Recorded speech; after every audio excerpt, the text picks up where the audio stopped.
श्री स्वामी समर्थ। उद्या बुधवारी आलेली आहे पवित्र गुरुपौर्णिमा। या दिवशी गाईला श्रद्धेने खाऊ घाला ही एक विशेष वस्तू। असे केल्याने जीवनातील अनेक अडचणींमधून मार्ग मिळू लागतो, कामांमधील अडथळे दूर होतात आणि आर्थिक संकटातून बाहेर पडण्याचे नवीन मार्ग खुले लागतात। इतकंच नाही, गुरुपौर्णिमेच्या दिवशी केलेला हा छोटासा उपाय गुरूंची कृपा आणि स्वामींचे आशीर्वाद मिळवून देणारा मानला जातो। त्यामुळे आजचा हा व्हिडिओ शेवटपर्यंत नक्की पहा, कारण पुढे मी हा उपाय नेमका कसा करायचा, कोणत्या वस्तू वापरायच्या आणि कोणती चूक टाळायची हे सविस्तर सांगणार आहे। नमस्कार प्रिय बंधू भगिनींनो, तुमचा येणारा प्रत्येक दिवस सुखात, ऐश्वर्यात आणि निरोगी जाओ अशी मी स्वामींच्या पवित्र चरणी मनापासून प्रार्थना करते। मंडळी, उद्या बुधवार आणि या दिवशी आलेली आहे अत्यंत पवित्र गुरुपौर्णिमा। वर्षभरात अनेक पौर्णिमा येतात, पण प्रत्येक पौर्णिमेचं महत्त्व वेगळं असतं।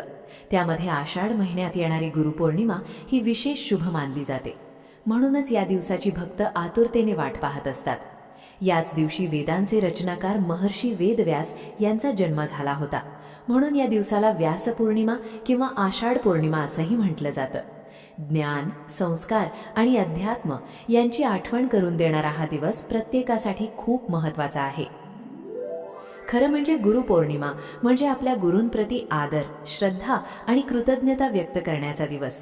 आपल्या आयुष्यात योग्य दिशा दाखवणारे, अज्ञानाचा अंधार दूर करून ज्ञानाचा प्रकाश देणारे जे गुरु असतात, त्यांचं स्थान अत्यंत श्रेष्ठ मानलं गेलं आहे।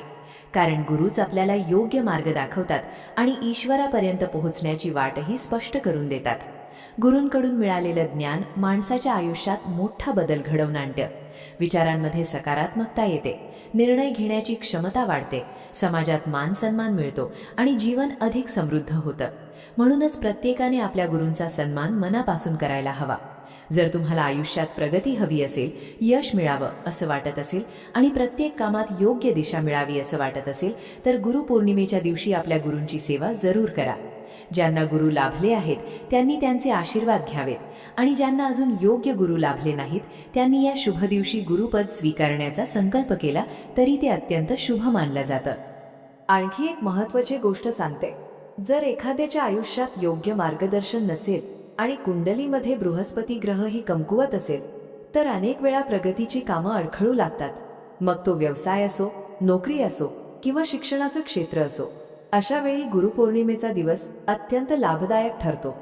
या दिवशी भगवान विष्णूंची मनापासून पूजा करावी। शक्य असेल तर विष्णू सहस्रनामाचा जप किंवा पठण करावं।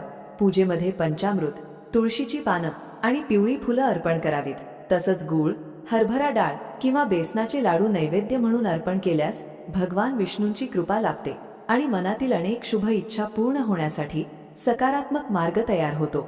गुरुचरित्रातही गुरुच्या महत्त्वाबद्दल अत्यंत सुंदर विचार सांगितले आहेत। त्यामधून एक गोष्ट स्पष्ट होते की आपल्या आयुष्यात गुरुची कृपा असणं किती आवश्यक आहे। म्हणूनच गुरुपौर्णिमेच्या दिवशी शक्य असल्यास आपल्या गुरूंची प्रत्यक्ष भेट घ्या, त्यांना नमस्कार करा, त्यांचा आशीर्वाद घ्या, मनापासून सेवा करा। शक्य असल्यास त्यांना घरी भोजनासाठी निमंत्रण द्या किंवा पिवळे वस्त्र, धार्मिक ग्रंथ किंवा आपल्या श्रद्धेनुसार एखादी भेट द्या। दक्षिणा अर्पण करून आनंदाने त्यांचा निरोप घ्या। असं केल्याने गुरुचा आशीर्वाद लाभतो, बृहस्पतीशी संबंधित अडथळे कमी होतात आणि आयुष्यात प्रगतीची नवीन दारं उघडू लागतात।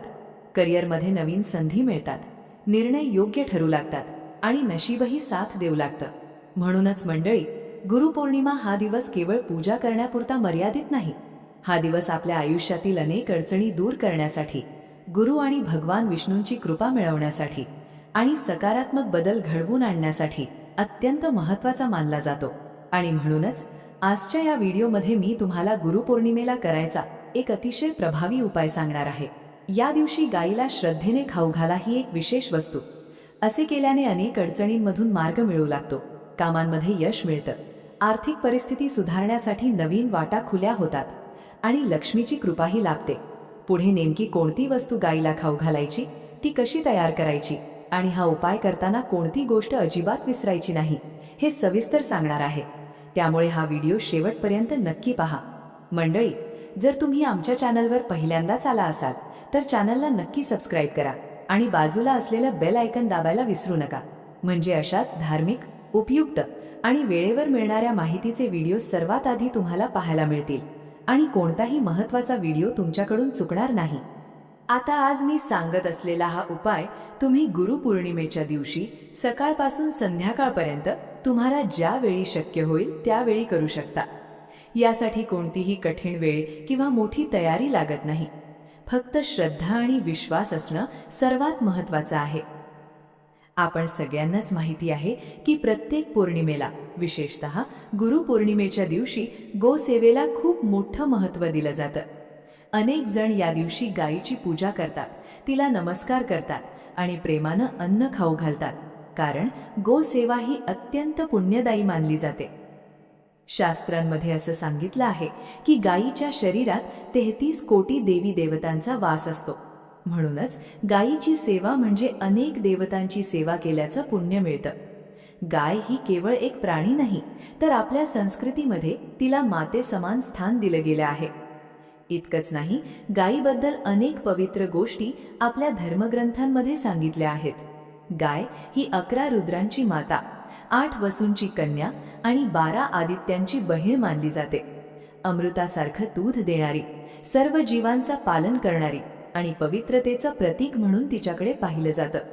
म्हणूनच गुरुपौर्णिमेच्या दिवशी गोसेवा केली तर त्याचं पुण्य अनेक पटीनं वाढतं असं सांगितलं जातं. जसं गुरुचं स्थान अत्यंत श्रेष्ठ मानलं गेलं आहे, तसंच गोसेवेलाही आपल्या धर्मात विशेष महत्त्व आहे. आता तुम्ही म्हणाल की हा उपाय नेमका कोणासाठी आहे? तर बघा, जर एखादं काम वारंवार अडत असेल, खूप प्रयत्न करूनही यश मिळत नसेल, मेहनतीचा फळ मिळायला उशीर होत असेल, व्यवसायात अपेक्षित प्रगती नसेल होत, नोकरीत संधी मिळत नसतील किंवा आर्थिक अडचणी सतत वाढत असतील, तर हा उपाय श्रद्धेनं जरूर करावा. अनेकांच्या आयुष्यात अशी परिस्थिती येते की पैसा कमावला जातो, पण तो टिकत नाही. काही ना काही कारणाने खर्च वाढत जातो. घरात आर्थिक स्थैर्य राहत नाही. कितीही प्रयत्न केले तरी हातात पैसा साचत नाही. काही जण कर्जाच्या ओझ्याखाली दबलेले असतात आणि त्यातून बाहेर पडण्याचा मार्गच सापडत नाही. तर काही घरांमध्ये सतत एखादी ना एखादी समस्या सुरूच असते. कुटुंबातील सदस्यांमध्ये शांतता राहत नाही. मुलांच्या शिक्षणात अडथळे येतात, प्रगती थांबलेली वाटते, व्यवसायात मंदी येते किंवा घरातील वातावरण कायम चिंतेचं राहतं. अशा अनेक अडचणींमधून बाहेर पडण्यासाठी गुरुपौर्णिमेच्या दिवशी श्रद्धेनं केलेली गोसेवा अत्यंत फलदायी मानली जाते. म्हणूनच आज मी सांगत असलेला हा उपाय अनेक जण आवर्जून करतात. आणखी एक छोटी पण महत्त्वाची गोष्ट, हा उपाय करताना मनात कोणत्याही प्रकारचा अहंकार किंवा दिखावा ठेवू नका. हा उपाय फक्त मनापासून श्रद्धेने आणि गुरूंचं स्मरण करत केला तर त्याचं महत्त्व अधिक वाढतं. आता या उपायाची सुरुवात कशी करायची ते अगदी नीट समजून घेऊया. गुरुपौर्णिमेच्या दिवशी शक्य असेल तर सकाळी लवकर उठा, नित्यकर्म आटोपून स्नान करा आणि मन शांत ठेवून या दिवसाची सुरुवात करा. कारण हा दिवस गुरुची कृपा आणि भगवान विष्णूंचे आशीर्वाद मिळवण्यासाठी अतिशय शुभ मानला जातो. ज्यांच्या कुंडलीमध्ये गुरुग्रहाशी संबंधित दोष आहेत किंवा ज्यांना बृहस्पती ग्रह कमकुवत असल्याचं सांगितलं गेलं आहे, त्यांनी स्नानाच्या पाण्यामध्ये थोडंसं गोमूत्र, चिमूटभर हळद आणि थोडासा लिंबाचा रस मिसळून त्या पाण्याने स्नान करावं. हा छोटासा उपाय गुरुग्रहाशी संबंधित सकारात्मकता वाढवण्यासाठी शुभ मानला जातो. स्नान झाल्यानंतर स्वच्छ आणि शक्य असल्यास फिकट पिवळ्या किंवा स्वच्छ रंगाचे कपडे परिधान करा. त्यानंतर आपल्या देवघरात जाऊन सर्व देवतांची मनापासून पूजा करा. जर तुमच्या देवघरात श्री स्वामी समर्थांची मूर्ती असेल तर प्रेमाने अभिषेक करा आणि फोटो असेल तर तो स्वच्छ कपड्याने नीट पुसून घ्या. त्यानंतर धूप, दीप, अगरबत्ती आणि दिवा लावून देवघरातील वातावरण प्रसन्न करा.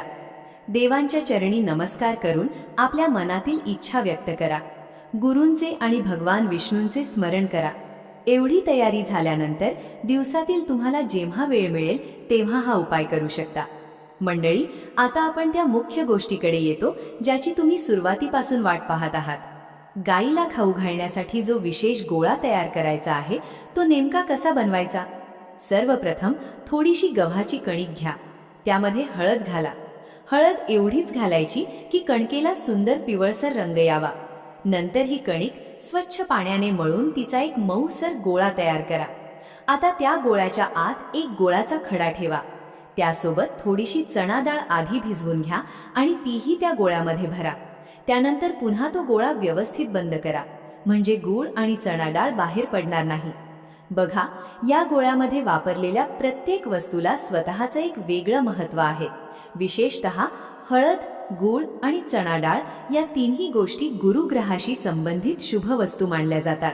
म्हणूनच गुरुपौर्णिमेच्या दिवशी या वस्तूंचा उपयोग अधिक शुभ समजला जातो. आता हा तयार झालेला गोळा एका स्वच्छ ताटामध्ये ठेवा. त्याच ताटात हळद, कुंकू आणि अक्षता ठेवा. तसेच एक तांब्या स्वच्छ पाण्याने भरून घ्या. हे सर्व साहित्य घेऊन तुम्हाला गायीजवळ जायचं आहे. आणि पुढच्या भागात मी तुम्हाला सांगणार आहे की गायीची पूजा नेमकी कशी करायची, गोळा कोणत्या हाताने खाऊ घालायचा, प्रदक्षिणा किती घालायच्या, कोणत्या मंत्राचा जप करायचा आणि या उपायामध्ये अशी एक छोटी गोष्ट कोणती आहे जी अनेक लोक नकळत विसरतात. त्यामुळे हा उपाय पूर्ण फलदायी व्हावा यासाठी पुढचा भाग नक्की पहा. आता गायीजवळ गेल्यानंतर हा उपाय नेमका कसा करायचा ते पाहूया. सर्वप्रथम गायीला मनापासून नमस्कार करा. त्यानंतर सोबत आणलेलं हळद आणि कुंकू तिच्या कपाळावर किंवा शक्य असेल त्या ठिकाणी प्रेमाने लावा. कोणतीही घाई करू नका. श्रद्धेने आणि शांत मनाने हा विधी करा. यानंतर तुम्ही आणलेलं स्वच्छ पाणी गायीच्या पुढच्या पायांवर हळूहळू अर्पण करा. हे करत असताना मनात गुरुचे आणि भगवान विष्णूंचे स्मरण ठेवा. तुमच्या मनात जी काही इच्छा असेल तीही मनोमन व्यक्त करा. आता जो गव्हाच्या कणकेचा गोळा तयार केला आहे, ज्यामध्ये हळद, गूळ आणि भिजवलेली चणा डाळ भरलेली आहे, तो गोळा उजव्या हाताने गायीला प्रेमाने खाऊ घाला. शक्य असेल तर हा गोळा स्वतःच्या हातानेच गायीला खाऊ घालण्याचा प्रयत्न करा. कारण शास्त्रात असं सांगितलं आहे की गायीच्या जिभेचा स्पर्श आपल्या तळहाताला झाला तर ते अत्यंत शुभ मानलं जातं. अशा वेळी आपल्या आयुष्यातील नकारात्मकता कमी होऊन शुभतेची सुरुवात होते असा विश्वास व्यक्त केला जातो. परंतु एखाद्या कारणामुळे तुम्हाला हाताने खाऊ घालणं शक्य नसेल तर त्याबद्दल अजिबात चिंता करू नका. तुम्ही तो गोळा स्वच्छ ताटामध्ये ठेवूनही गायीला खाऊ घालू शकता.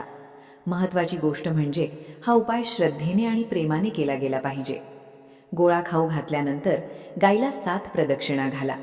प्रत्येक प्रदक्षिणा शांतपणे आणि भक्तिभावाने पूर्ण करा. प्रदक्षिणा घालत असताना हा मंत्र जपत रहा. ओम नमो भगवते वासुदेवाय नमः. शक्य असेल तर प्रत्येक प्रदक्षिणेदरम्यान हा मंत्र सतत म्हणत रहा. मंत्र जपामुळे मन एकाग्र होतं आणि पूजा अधिक भावपूर्ण होते.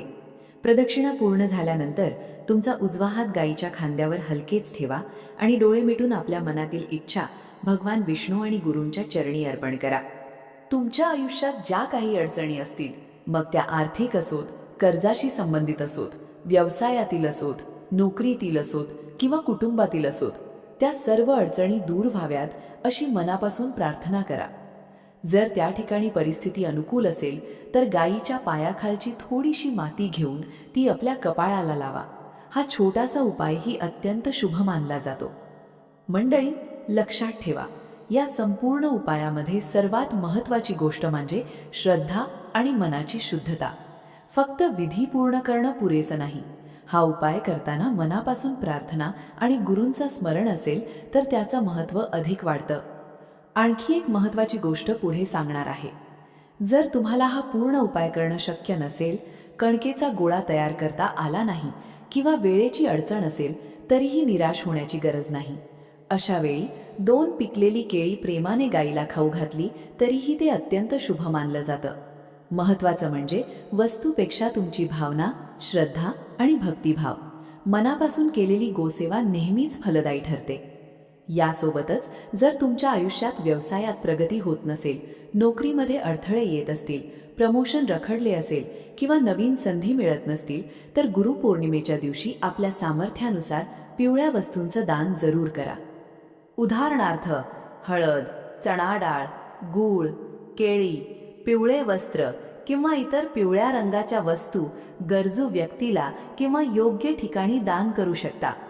आपल्या क्षमतेनुसार केलेलं हे दान अत्यंत शुभ मानलं जातं आणि गुरुची कृपा प्राप्त होण्यासाठी उपयुक्त ठरतं. मंडळी, गुरुपौर्णिमा हा केवळ एक सण नाही. हा दिवस आपल्या गुरूंप्रती कृतज्ञता व्यक्त करण्याचा, भगवान विष्णूंचं स्मरण करण्याचा आणि आपल्या आयुष्यातील नकारात्मकता दूर करून सकारात्मकतेचं स्वागत करण्याचा दिवस आहे. म्हणून उद्या बुधवार गुरुपौर्णिमेच्या या पवित्र दिवशी शक्य असेल तर गुरूंचे आशीर्वाद घ्या, भगवान विष्णूंची पूजा करा आणि श्रद्धेनं हा गोसेवेचा उपाय अवश्य करा. मनापासून केलेली प्रार्थना कधीच व्यर्थ जात नाही. आणि जाण्यापूर्वी मला कमेंटमध्ये एक गोष्ट नक्की सांगा. श्री गुरुदेव दत्त हे श्रद्धेनं लिहा. मी तुमच्या आणि तुमच्या संपूर्ण परिवाराच्या सुख, समृद्धी, उत्तम आरोग्य आणि भरभराटीसाठी श्री स्वामी समर्थांच्या चरणी मनापासून प्रार्थना करेन. आजचा व्हिडिओ तुम्हाला उपयुक्त वाटला असेल तर लाईक करून तुमचा आशीर्वाद नक्की द्या. ही माहिती आपल्या मित्रपरिवार आणि नातेवाईकांसोबत शेअर करा, जेणेकरून त्यांनाही या पवित्र गुरुपौर्णिमेच्या दिवशी हा महत्त्वाचा उपाय करता येईल. आणि जर अजूनही तुम्ही आपल्या चॅनलला सबस्क्राईब केलं नसेल तर आत्ताच सबस्क्राईब करून बेल आयकॉन दाबा. अशाच धार्मिक, उपयुक्त आणि सण उत्सवांनिमित्त केले जाणारे प्रभावी उपाय सर्वात आधी तुम्हाला पाहायला मिळतील. चला तर मंडळी, पुन्हा भेटूया अशाच एका नवीन आणि उपयुक्त व्हिडिओमध्ये. श्री स्वामी समर्थ.